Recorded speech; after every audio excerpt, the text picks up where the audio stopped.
तो कहानी की शुरुआत में हमें दिखाया जाता है कि सूरज धीरे धीरे पृथ्वी के पास आ रहा है, जिस वजह से पृथ्वी के सभी इलाकों में आग और सूखा फैलने लगा है। इसलिए जल्दी ही साइंटिस्ट पृथ्वी पर आने वाली सोलर क्राइसिस के खतरे के बारे में पूरी दुनिया में अनाउंस करने लगते हैं, जिसमें वो सभी को बताते हैं कि अगर सूरज इसी स्पीड से आगे बढ़ता रहा तो सूरज 100 सालों में पृथ्वी को अपने बीच समा के खत्म कर देगा और 300 सालों बाद वो पूरे सौर मंडल को ही खत्म कर देगा। इसलिए पृथ्वी को बचाने के लिए UEG यानी यूनाइटेड अर्थ गवर्नमेंट मूविंग माउंटेन नाम के एक प्रोजेक्ट पर काम करने का फैसला करती है। इस प्रोजेक्ट के अकॉर्डिंग साइंटिस्ट काफी सारे बड़े बड़े इंजन्स बनाकर पृथ्वी के अलग अलग हिस्सों में इंस्टॉल कर देंगे, जिसकी मदद से पृथ्वी को सौर मंडल से बाहर ले जाकर बचा लिया जाएगा। लेकिन इस प्रोजेक्ट में काफी खर्चा होने वाला था, साथ ही खाने पीने के रिसोर्सेज भी दिन प्रतिदिन खत्म होते जा रहे थे, जिस वजह से लोग दंगे और प्रोटेस्ट करने लगे थे। इन प्रोटेस्ट में वो लोग शामिल थे जिन्हें किसी भी अंजाम या खतरों की परवाह नहीं थी, क्योंकि इन लोगों का मानना था कि जो खतरा अभी तक पृथ्वी पर नहीं आया है उसके लिए गवर्नमेंट इतना बड़ा रिस्क लेकर पृथ्वी और मानव जाति को खतरे में डाल रही है। वहीं दूसरी ओर UEG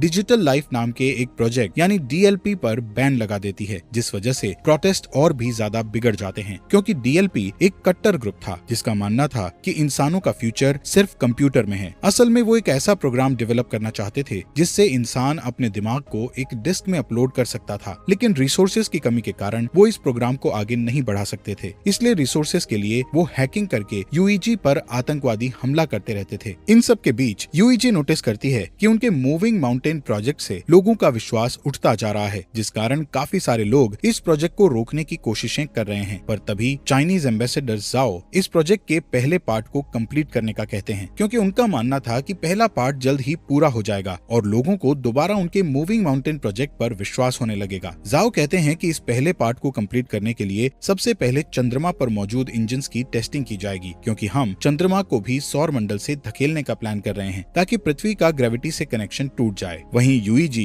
इस टास्क को कंप्लीट करने के लिए कई लोगों को एस्ट्रोनॉट्स के रूप में ट्रेन करने वाली थी, इसलिए वो कुछ सोल्जर्स को बेस पर इकट्ठा करती है, जहां हम लियू नाम के एक पायलट को देखते हैं। तभी लियू देखता है कि बेस प्रोटेस्टर्स से घिरा हुआ है और गार्ड्स उन्हें रोकने की कोशिश कर रहे हैं। उसी वक्त एक प्रोटेस्टर बेस के अंदर घुस आता है, पर हैन नाम की लड़की उस आदमी को मारकर नीचे गिरा देती है। ये देखकर लियू हैन से काफी इंप्रेस होता है और उसके साथ जिंदगी गुजारने के सपने देखने लगता है। इसके बाद सभी ट्रेनीज को एक एलिवेटर में बैठकर अंतरिक्ष में भेज दिया जाता है, क्योंकि उनका पहला टेस्ट अंतरिक्ष में होने वाला था। ये अभी तक का सबसे ऊंचा एलिवेटर था। इस एलिवेटर के ऊपर जाने की स्पीड इतनी तेज थी कि कुछ ट्रेनीज बेहोश हो जाते हैं, जिस कारण वो उस स्टेशन को भी नहीं देख पाते जो कि मूविंग माउंटेन प्रोजेक्ट के लिए बनाया जा रहा था। यहाँ सभी ट्रेनीज को फाइटिंग स्किल्स सिखाते हुए फायर आर्म्स का यूज करना सिखाया जाता है। इसके अलावा उन्हें बार बार एलिवेटर से ट्रेवल करवाया जाता है ताकि उन्हें फ्यूचर में एलिवेटर से ट्रेवल करने में किसी भी तरह की परेशानी का सामना ना करना पड़े। साथ ही सभी का मेडिकल टेस्ट करके उन्हें डेली एक्सरसाइज करवाई जाती है। इस ट्रेनिंग के दौरान लियू और हैन एक दूसरे को पसंद करने लगते हैं और उन्हें प्यार हो जाता है। फिर एक दिन लियू गार्ड को सिगरेट की घूस देता है और बेस के अंदर एक गुलदस्ता ले आता है, जिसे वो हैन को देते हुए उसे प्रपोज कर देता है। इसी सुबह एस्ट्रोनॉट्स का एक नया बैच वहाँ आता है और एलिवेटर में शामिल हो जाता है। तभी अचानक से बेस में मौजूद ड्रोन्स बाहर आने लगते हैं, जिससे इंजीनियर्स को पता चलता है कि उनका सिस्टम हैक हो गया है। इसी दौरान एलिवेटर अपने शेड्यूल से पहले ऊपर जाने लगते हैं। दूसरी ओर एलिवेटर में शामिल हुए नए एस्ट्रोनॉट्स अपने कपड़े बदलने लगते हैं। तब लियू और हैन नोटिस करते हैं कि नए एस्ट्रोनॉट्स ट्रेनीज के नाम की यूनिफॉर्म पहन रहे हैं, जिससे वो समझ जाते हैं कि वो लोग कोई एस्ट्रोनॉट्स नहीं बल्कि आतंकवादी हैं। यहाँ बेस में सभी ड्रोन्स अटैक करके आग लगाने लगते हैं, जिन्हें रोकने के लिए पायलट उन पर अटैक करते हैं, लेकिन ड्रोन्स पर निशाना नहीं बना सकते थे, क्योंकि साइंटिस्ट ने सिस्टम को इस तरह बनाया था कि वो अपने ड्रोन्स पर अटैक ना कर सके। वहीं ड्रोन्स हैक हो चुके थे, इसलिए वो सिस्टम पर अटैक कर रहे थे। इस तरह अटैक करते हुए ड्रोन्स एक एलिवेटर को नीचे गिरा देते हैं। दूसरी तरफ एलिवेटर में आतंकवादी सभी ट्रेनीज से उनकी ID चुराते हैं और सभी गेट्स को बंद करके ट्रेनीज की कुर्सियों को लॉक कर देते हैं। यहाँ जो भी उन लोगों को रोकने की कोशिश करता है उन्हें बुरी तरह पीटा जाता है। इस एलिवेटर के दूसरे रूम में लियू होता है, जो कि अपनी कुर्सी छोड़ देता है और अपने चश्मे का यूज करके गेट की लॉक स्क्रीन को धूप से जलाकर गेट ओपन कर लेता है। इस गेट की दूसरी साइड जाकर लियू देखता है कि उसका एक साथी बुरी तरह घायल है, क्योंकि आतंकवादियों ने उसे बुरी तरह पीटा था। इसलिए लियू उन आतंकवादियों के पीछे जाता है और उनसे लड़ने लगता है। इस फाइट में एक आतंकवादी ऊंचाई से गिरकर मर जाता है, जिसके बाद लियू एक फायर एक्सटिंग्विशर को लेकर दूसरे आदमी का पीछा करता है। इस बीच वो आतंकवादी चोरी की गई ID से एलिवेटर को स्टेशन तक पहुंचा देता है। ठीक उसी समय ड्रोन उन पर एक मिसाइल से अटैक करते हैं। इस दौरान बेस में साइंटिस्ट 550C नाम के इंटेलिजेंट क्वांटम क्वांटम कंप्यूटर की मदद से सिस्टम को हैकर से सेफ कर लेते हैं, जिसके तुरंत बाद ड्रोन्स जमीन पर गिरकर ब्लास्ट हो जाते हैं और फिर साइंटिस्ट द्वारा एलिवेटर को वापस नीचे खींच लिया जाता है। यहाँ ल्यू अभी भी उस आतंकवादी से लड़ रहा था। तभी हैन एक मैकेनिकल हाथ की मदद से विंडो को तोड़ती है और ल्यू के पास आकर उस आतंकवादी को मारने में उसकी मदद करती है। इसके बाद हैन गुस्से में ल्यू से दोबारा फ्लावर्स मांगती है, क्योंकि इस फाइट के दौरान उसके सभी फ्लावर्स टूट चुके थे। तभी अचानक से उसका स्टेशन बेस पर गिरने लगता है, क्योंकि उस आतंकवादी ने मरने से पहले डेटोनेटर दबा दिया था। ये स्टेशन बेस पर गिरकर क्रैश हो जाता है, जिससे बेस पर मौजूद बिल्डिंग्स ब्लास्ट हो जाती है और एलिवेटर भी अचानक से जमीन पर गिर जाता है, जिससे सभी ट्रेनीज भी इस एक्सीडेंट के शिकार बन जाते हैं। हालांकि ल्यू और हैन सही सलामत होते हैं। इसी दिन न्यूज पर बताया जाता है कि इस ब्लास्ट में लगभग 3000 लोगों की जान जा चुकी है और 5 से भी ज्यादा लोग घायल हुए हैं। यूईजी के बनाए स्टेशन के क्रैश होने के कारण कई लोगों की जानें गई थी, इसलिए लोग और भी प्रोटेस्ट करने लगते हैं। इस प्रोटेस्ट में आतंकवादी हमले और दंगे भी होते हैं। सभी प्रोटेस्टर गवर्नमेंट से डीएलपी को वापस लेने की मांग कर रहे थे। यहाँ जाओ अपनी असिस्टेंट से उस स्पीच को पढ़ने के लिए कहता है जिसे उसने यूईजी के प्रोजेक्ट में विश्वास रखने के लिए लिखा था। इसी दौरान जाओ अमेरिकन एम्बेसडर के साथ बातचीत करता है और उनसे प्रोजेक्ट पर काम करने के लिए एक और मौका मांगता है। कुछ हफ्ते बाद क्रायो स्लीपिंग पॉड्स में लोगों को रखकर चंद्रमा पर भेजा जाता है, ताकि वो चंद्रमा पर जाकर इंजन्स पर काम जारी रख सकें। इस बीच हैंग्यू नाम का कंप्यूटर इंजीनियर क्रायो स्लीप से उठता है, जो कि 550A नाम के एआई और उसकी बेटी याया की एक रिकॉर्डिंग को चेक करता है। दरअसल 550A की मदद से ही याया हैंग्यू से बात करती थी। यहाँ पता चलता है कि हैंग्यू पहले डीएलपी के लिए काम करता था, लेकिन 550C तक पहुँचने के लिए वो चंद्रमा पर काम करने आया है। असल में 500C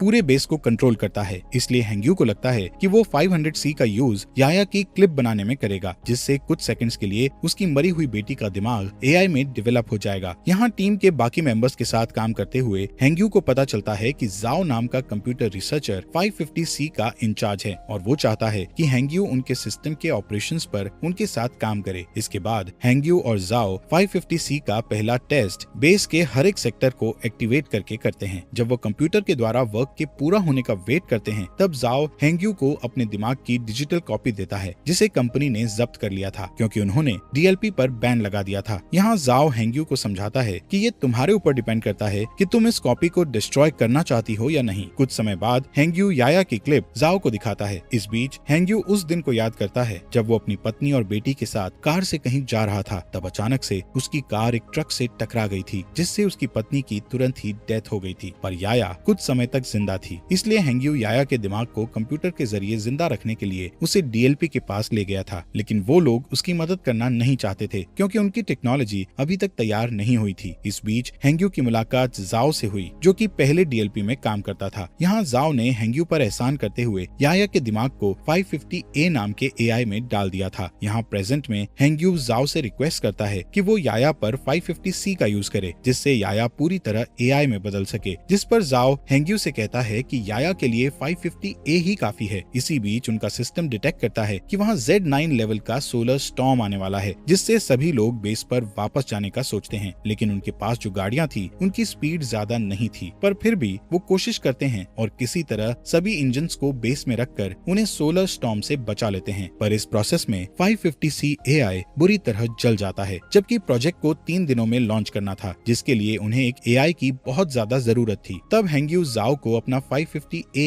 एआई देने को कहता है, लेकिन इसके बदले वो फ्यूचर में 550 मॉडल्स डेवलप करने वाली टीम में खुद को शामिल करने का कहता है, जिस पर जाओ मान जाता है और हैंग्यू एआई से याया के दिमाग के डिस्क निकाल लेता है। 3 दिन के बाद टीम इंजन्स का टेस्ट करती है। तब चंद्रमा कुछ सेकंड्स के लिए अपनी जगह से थोड़ा सा शिफ्ट हो जाता है, जिसे देखकर टीम बहुत खुश हो जाती है, क्योंकि इससे साबित हो जाएगा कि 20 साल में वो पूरी तरह से चंद्रमा को पृथ्वी से दूर कर देंगे। इसके अलावा टीम की इस सफलता से पूरी दुनिया के लोगों को मूविंग माउंटेन प्रोजेक्ट पर विश्वास हो जाता है। कुछ महीने बाद वो पृथ्वी पर इंजन का टेस्ट करते हैं, जिससे सभी स्क्रीन ब्लैक हो जाती हैं और लोगों को लगता है कि उनका टेस्ट फेल हो गया है, लेकिन अचानक उन्हें फील होता है कि जमीन हिल रही है। वहीं दूसरी ओर बेस पर मौजूद एस्ट्रोनॉट्स को आसमान में एक लाइट जलती हुई दिखती है। इससे यूईजी के साइंटिस्ट प्रूव करते हैं कि पृथ्वी अपनी जगह से थोड़ी दूर पर शिफ्ट हुई है। ये जानकर पूरी दुनिया जश्न मनाने लगती है। इसी तरह कई साल बीत जाते हैं और यूईजी बहुत ही शक्तिशाली इंजन्स को बनाता है, जो कि पृथ्वी और चंद्रमा को धक्का देकर मूव करके सौर मंडल से दूर कर देगा। साथ ही इस प्रोजेक्ट का नाम अब द वेंडरिंग अर्थ रखा जाता है और 550C द्वारा कई बिल्डिंग्स को बनाया जाता है। जाता है, जिसके बाद यूईजी हर साल एक नया टेस्ट करती है जिससे उनकी थ्योरी सही साबित होती है। इस तरह लोग यूईजी के प्रोजेक्ट को पूरी तरह एक्सेप्ट कर लेते हैं, जिस कारण डीएलपी पूरी तरह से गायब हो जाता है। इसके अलावा लोगों में ये भी चर्चा होती है कि गवर्नमेंट ने जो अंडरग्राउंड सिटीज बनाई है उनके अंदर जाने के लिए लोगों को पास खरीदने होंगे। यहाँ पता चलता है कि हर साल पृथ्वी का रोटेशन धीमा हो रहा था, जिससे एक दिन में 24 घंटे की जगह 60 घंटे का सिस्टम हो गया है और ग्लोबल इंटरनेट भी अब बंद हो चुका था। साथ ही पृथ्वी पर अब बाढ़ और सोलर रेडिएशन जैसी समस्याएं लगी थी, जिससे कैंसर की बीमारी बढ़ने लगती है। इधर ल्यू और हैन शादी कर लेते हैं और उनका एक बेबी बॉय होता है। वो दोनों परेशान होते हैं क्योंकि उन्हें उनके बेटे के लिए अंडरग्राउंड सिटीज का पास नहीं मिला था। इसी बीच हैन को कैंसर हो जाता है, जिससे वो दोनों और भी परेशान हो जाते हैं। यहाँ हैंग्यू नए 500 डेवलपमेंट की हेल्प से याया के लिए एआई बनाता है, जिसे वो 550W का नाम देता है। यहाँ हमें बताया जाता है कि स्टेशन को गिरे हुए 14 साल बीत चुके हैं और अब ल्यू मेजर की पोस्ट पर आ चुका है। एक दिन ल्यू को अंतरिक्ष में भेजने के लिए उसका इंटरव्यू लिया जाता है। यहाँ 550W उसका इंटरव्यू लेता है और बताता है कि ल्यू के स्किल्स इम्प्रेसिव हैं। इसके अलावा 550W ल्यू की फैमिली में हो रही परेशानियों के बारे में भी बताता है और कहता है कि ल्यू को पृथ्वी पर रहकर अपनी फैमिली की देखभाल करनी चाहिए, जिस पर ल्यू कहता है कि मुझे अपनी फैमिली को पीछे छोड़ने का दुख है, लेकिन मुझे अपने बेटे को अंडरग्राउंड सिटी में भेजने के लिए बेस पर आकर काम करना पड़ेगा। यहाँ मिरर के दूसरी साइड प्रोजेक्ट के इंचार्ज साइंटिस्ट इस इंटरव्यू को सुन रहे थे, जिसमें हैंग्यू ल्यू की बातें सुनकर अपनी बेटी की याद करने लगता है। इसके बाद 550W बताता है कि हैन की जल्दी ही डेथ होने वाली है, जिस कारण ल्यू पूरी तरह से टूट जाएगा और स्ट्रेस टेस्ट में फेल हो जाएगा। इंटरव्यू के बाद ल्यू हैन के साथ टाइम स्पेंड करने के लिए हॉस्पिटल जाता है, जहां हैन कहती है मैं आखिरी बार अपने होम टाउन को देखना चाहती हूं, पर मौसम की समस्याओं के कारण उसे होम टाउन में ले जाना बहुत मुश्किल था। इधर हैंग्यू ल्यू की बातों से इतना इमोशनल हो गया था कि वो चोरी से बेस में घुसकर याया के दिमाग को 550W से जोड़ देता है और उसे सिस्टम में देखने लगता है, जिससे वो इमोशनल होकर रोने लगता है। तभी जाओ गार्ड्स के साथ वहाँ आ जाता है और हैंग्यू को समझाने लगता है कि उसे याया की डेथ को एक्सेप्ट करना होगा, जिस पर हैंग्यू मना कर देता है और याया को पूरी तरह से 550W में अपलोड कर देता है, जिससे चंद्रमा के सिस्टम में तुरंत प्रॉब्लम आना शुरू हो जाती है और सभी इंजन्स फेल होने लगते हैं। इसके बाद गार्ड्स हैंग्यू को पकड़ लेते हैं और अपने साथ ले जाते हैं। इधर जाओ याया की डिस्क को निकालकर 550W एआई को बंद कर देता है। इस बीच ल्यू अपने पुराने दोस्तों के जरिए एक जेट उधार लेता है और हैन को उसके होम टाउन ले जाता है। कुछ ही समय में वो शंघाई सिटी में लैंड करते हैं, जो कि अब बर्फ से जमी हुई बंजर जमीन बन चुकी थी। दोनों सितारों को देखते हुए बातें करते हैं, जहां हैन ल्यू से कहती है कि मैं समय आने पर शान से मरना चाहती हूँ। यहाँ यूईजी के लोग हैंग्यू के द्वारा की गई सिस्टम प्रॉब्लम्स के बारे में बात करते हैं और नोटिस करते हैं कि ये उस हैकिंग की तरह ही है जो कुछ सालों पहले ड्रोन और एलिवेटर के साथ की गई थी। इसलिए सभी 550W के सिस्टम को हैक करके सही करने का सोचते हैं, लेकिन वो हर बार ब्लॉक हो जाते हैं। तभी अचानक चंद्रमा के इंजन ब्लास्ट हो जाते हैं, जिससे चंद्रमा पृथ्वी की ओर आने लगता है। दूसरी तरफ जाओ समुद्र के पास खड़ा होता है और सभी देशों के लीडर्स को एक इमरजेंसी अलर्ट सेंड करता है, क्योंकि सुनामी धीरे धीरे बढ़ रही थी जो जल्द ही जमीन से टकरा जाती है। इस इमरजेंसी के कारण ल्यू को भी वापस ड्यूटी पर बुलाया जाता है। वहीं लीडर्स पहले से ही अंडरग्राउंड सिटी को खोलना शुरू कर देते हैं ताकि वो सुनामी से लोगों की जान बचा सकें। यहाँ ल्यू के मिशन पर जाने से पहले ही हैन की डेथ हो जाती है, इसलिए उनके बेटे को हैन के पिता अंडरग्राउंड सिटी में मिल जाते हैं। इस बीच जाओ यूईजी से सपोर्ट मांगते हुए कहता है कि उन्हें पृथ्वी के सभी परमाणु हथियारों का यूज करके चंद्रमा पर अटैक करना होगा, ताकि वो चंद्रमा को पृथ्वी से टकराने से रोक सकें, जिस पर सभी देश अपने अपने हथियार सौंपने के लिए मान जाते हैं। इस बीच जाओ हैंग्यू से मिलने के लिए जेल में जाता है और उसे बताता है कि वो पृथ्वी के इंजन्स को जल्द से जल्द एक्टिव करना चाहते हैं, लेकिन इसके लिए उन्हें ग्लोबल इंटरनेट को फिर से एक्टिव करना पड़ेगा। साथ ही जाओ बताता है कि इंटरनेट का एक सर्वर पानी में डूब गया है, जिसकी केयर करने के लिए उन्हें हैंग्यू की जरूरत है, लेकिन हैंग्यू जाओ की बात नहीं मानता है। तब जाओ उसे याया के दिमाग की डिस्क दिखाकर उसे ब्लैकमेल करता है, जिससे हैंग्यू को उसकी बात माननी पड़ती है। इसके बाद हम देखते हैं कि परमाणु को ट्रांसपोर्ट करने के लिए ल्यू के साथ साथ कई पायलट को चुना जाता है। वहीं पृथ्वी पर मिसिंग इंटरनेट सर्विस की देखभाल के लिए 3 टीम्स को बीजिंग, टोक्यो